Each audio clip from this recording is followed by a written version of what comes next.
Hi, and welcome to this first part of what is new in VIA 1.6. In this first part, I want to focus on the network. I have already loaded an example dataset, showing the region of Berlin. If we click on the gear icon to set up the network visualization, you see the new setup dialog. On the left side, you see a list of elements that can be visualized, like the links, nodes, or new in VIA 1.6, link labels. Then, for each element, you have a number of visual attributes that you can modify. Let's start with the link labels. When we enable them, we can choose which attribute value should be written along the link.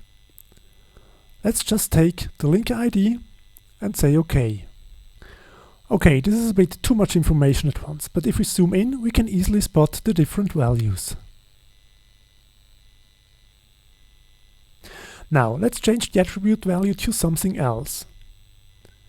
I have already loaded the dynamic link attributes, providing, for example, the absolute link volumes.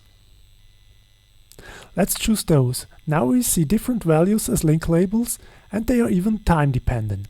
If we change the time, the labels change as well.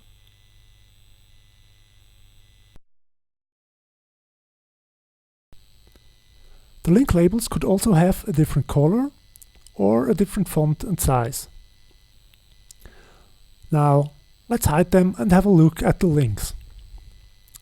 Let's set up the colors according to the relative average speed.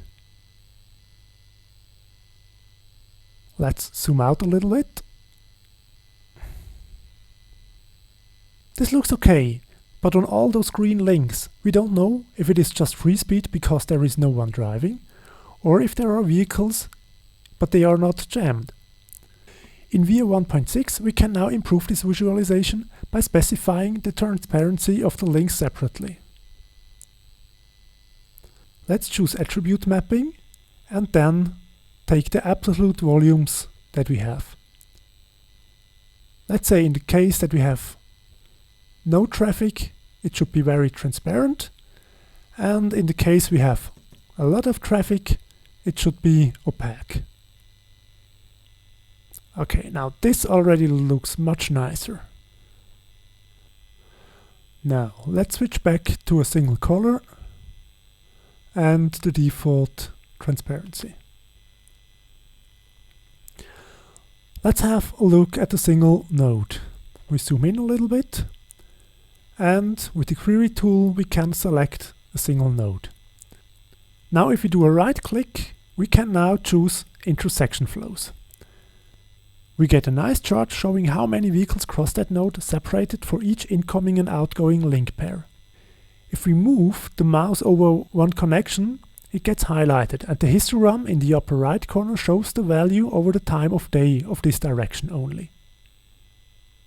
If we move the mouse away again, the histogram shows the total traffic over the intersection. The numbers are currently pretty low. This is due to my scenario being only a 2% scenario. To get real numbers, let's set the scale factor to 50. Now we have numbers we can also present to other people without explaining what a sample simulation in MATSIM is. We can also have a look at a specific time frame only.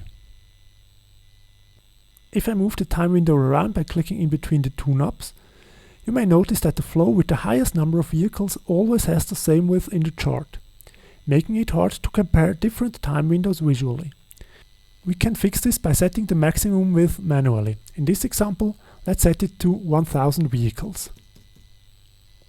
If we move the time window now, you can easily see how the traffic develops on that node over the time of day. This chart can also be exported as usual to a PNG or PDF file.